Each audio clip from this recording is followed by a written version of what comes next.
Although this story is far from over, the majority of what I'll share occurred about 12 years ago. It's around 2009 and I'm still living with my folks. We've moved into the neighborhood when I was 13. Not long after I discovered the woods across the road, I was sort of forced into making the woods my sanctuary because of the bullying I experienced and all the turmoil at home. This neighborhood didn't have many kids living in it, and the few there were older, among other things. All the hostility made me a very nervous kid. Any free time I had was spent alone. I got curious one day and wandered into the woods. There didn't appear to be anyone but me out there, and this gave me a strange feeling of safety, something I'd not felt for a long time. I found this small circle of cedar trees that made a secret open area and made it my clubhouse of sorts. As time passed, I began spending more and more time in the trees. I even accidentally fell asleep and spent the night out there once, and I was sure my parents were going to freak out, but they hadn't even noticed. This was the only excuse I needed. I began camping in my clubhouse every once in a while at first. I wasn't missed a single time. I knew I was going to need some camping supplies now, though. I tried bringing things from home, but they wore out fast. Asking my parents for money was out of the question. I began going door to door and offering my services as a lawnmower. I'd never mowed a lawn in my life, but that wasn't important. The real problem was finding a lawnmower. I would sneak my dad's mower out and do a job, but eventually I was caught and actually caught a beating for it. Fortunately, I had enough money by then to buy a really terrible one of my own. It took all the money I'd saved, but it was a much safer way to make it. Once I managed to remake the money I'd lost, I hopped on my barely working bike and rode it to the 5 miles to this dinky army surplus place. I emerged with an Alice pack stuffed with various things that I thought I needed. I was so excited to try the stuff out. I skipped a whole week of school and camped out in my clubhouse. It was an addictive hobby, but something much more for me. It was the only source of safety and happiness I had. For the next however many years, I went to school just enough not to cause any trouble. I would go straight from school to my clubhouse every afternoon. By now, I'd come to see those woods as mine. Anybody in between would have been seen as an invader in my mind, and when that day came, I didn't think twice about striking back. It was a Sunday afternoon. I'd been camping out all weekend and was taking the well-worn path to the creek to get water. Across the creek, about 50 yards, was an almost deserted road. I rarely saw anyone use it. I caught sight of a parked camper. The 2 men walking in and out of it never seemed to notice me, and when I returned a few hours later, they were still there. Only now they were drinking beers and mindlessly shooting guns. This made me furious, but when a stray bullet actually struck the water just feet from me, I had had enough. I ran the mile back home and called the sheriff. I assumed my call was anonymous, but now I'm not so sure. I made up a story that I had gotten lost and drove up on the men. I lied and said they had threatened me with their guns. And I realize how wrong that is now, but I was young and angry. One morning as I prepared for school, I overheard a news report about a big meth lab bust. Acting on an anonymous tip, sheriff's deputies found 2 men shooting guns on a country road. Upon further investigation, the camper the men were driving turned out to be a mobile meth lab. The 2 men were taken into custody and were being held pending bail hearings, and I knew this had to have been the call I made. The seriousness of the situation scared me, but I was confident no one would know that it was me that had made the call. And for the next year, I even followed the case.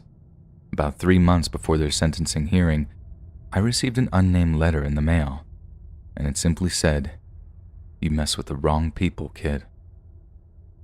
A jolt of ice-cold fear shot through me, but I still doubted it was from the 2 men. Any doubt I had was removed when another came the next week, this one far clearer.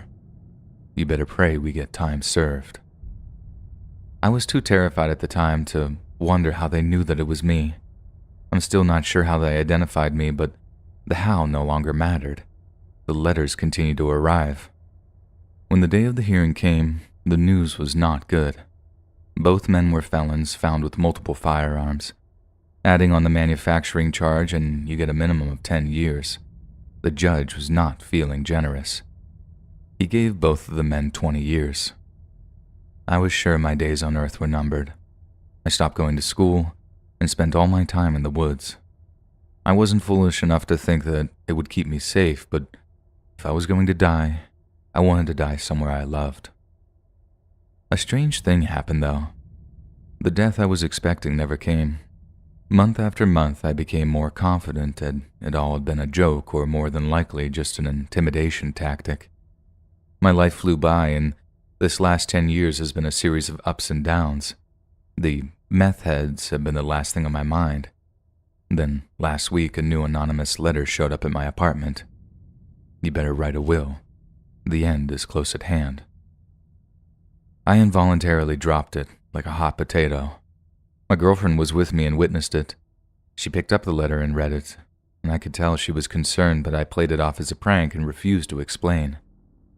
And just like that, a ghost from my past reappeared into the present. You can probably guess what this unwanted news had done to me.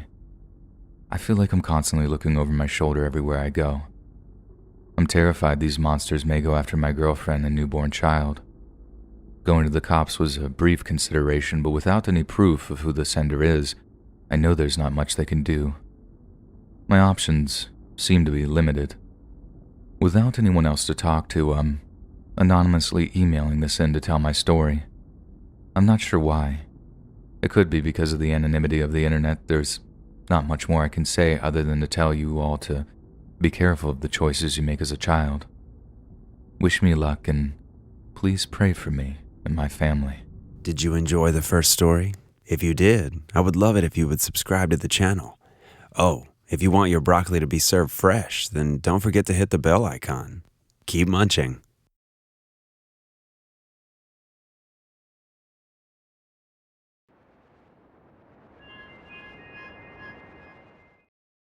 This is an experience my wife and I just had this past year. As soon as the quarantine was lifted in our area, she and I filled our packs and went for a hike at our local state park. It was something we used to do pretty regularly and have since before we got married. Speaking for myself, I was really looking forward to it. The plan was to hike out to a certain lake, spend the night, and hike back to the car.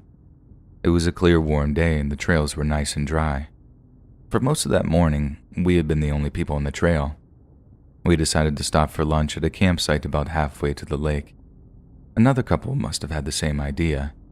They were sitting at the concrete picnic table and we asked to join them. Soon, the four of us were discussing what we had seen and where we were headed. The couple turned out to be newlyweds on their honeymoon. My wife, who's a hopeless romantic, loved to hear this. She proceeded to tell them how we'd met and some other sappy stuff I don't bother to remember. 2 hours passed and we finally said our goodbyes. We arrived at the lake about an hour before dark, tired and hungry. I got a fire started and Mandy, my wife, cooked us a small meal while I pitched the tent. We sat around the fire cooking s'mores and eventually called it a night at around 10 p.m. I got up just before dawn the next morning and got the fire ready to make the breakfast. We repeated our roles from the night prior, except I pulled the tent down and repacked it. All the measures were taken to ensure the fire was completely out after cooking, and with that, we took to the trail for the return journey. At 10 a.m., we reached the halfway point, but chose not to stop. 2 hours up the trail, we ran into the husband of the couple we'd met the day before. Strangely, his wife wasn't with him. Mandy asked him about her location, and the man said that she'd become ill the night before and returned home. When he said it, he looked nervous and couldn't look either of us in the eyes. Before either of us could ask anything else, he said that his wife had insisted he finish the trip alone. It sounded a bit strange, but we had no reason not to believe him. A group of people came walking up about that same time, and the husband excused himself to talk to them. I wasn't interested in prying any further. Their marriage was none of my business, I thought. Mandy looked like she wanted to stay, but I reminded her of the obligations we had that night. She reluctantly agreed and we went on our way. We got to the parking lot not too long after and packed up our stuff. There were a few groups of people talking amongst themselves. As we pulled out of the lot, several more cars, including a ranger's truck, were pulling in. Once again, I thought nothing of it. We made it back home that afternoon and handled some family things. It wasn't until breakfast that we heard the news. I had grabbed a cup of coffee and sat down in front of the TV. I flipped it on just in time to receive a report of a dead female camper. When they showed her face on the screen, I almost choked on my coffee. It was a picture of the woman we had met just 2 days prior. I yelled out to Mandy to join me in the living room. I wanted to be sure of what I was seeing. I didn't have my glasses on at the time, and I pointed at the TV and asked, "Isn't that one of the newlyweds we met at the park?" She watched for a moment and let out a shocked gasp. Just then, a wedding photo of the couple appeared on the screen. Mandy grabbed the remote from my hand and turned up the volume. According to the husband, the couple had been at a cliffside that was a popular lookout. Mandy and I had been there once or twice ourselves in the past. They had watched the sun rise, and as they were preparing to turn and leave, the wife lost her footing and fell several hundred feet to the ground below. It was certainly possible, but something bothered me about it. Why hadn't he mentioned this to us? More so, what was up with the illness story? It couldn't have been more than a few hours after the incident had occurred. None of his behavior made any sense. I know if something such as that happened to me, I'd have been a mess. We had passed at least 15 people that morning and not a soul talked to us. It all seemed fishy to me. I was glad to see that Mandy agreed with me. It looked as if though her instincts had been right once again. Just don't tell her I said that. After a long discussion about our responsibilities and the like, we agreed that we should contact the law enforcement involved in the case. And as it stood, the husband isn't under any suspicion. Not publicly, anyways. I contacted the sheriff's office and told them what we knew. The deputy put us on hold for a moment, and when he returned, he said someone may reach out to us in the future. But it's been almost a year and no one has contacted us. And this is what brings me to emailing you here. What do you think? My instincts and my wife's tell us that a crime may have occurred. We, however, have no proof or any real justification for our feelings. And that's just what they are, feelings. Certainly if law enforcement believed we had something to offer, they would have already contacted us, right? I don't want to be a nuisance, nor do I want to cause trouble for a grieving man who by all appearances is a decent person. But help me out here. Should I keep pushing or leave the police to do their jobs? I just can't shake this nagging feeling that a man is getting away with cold-blooded murder.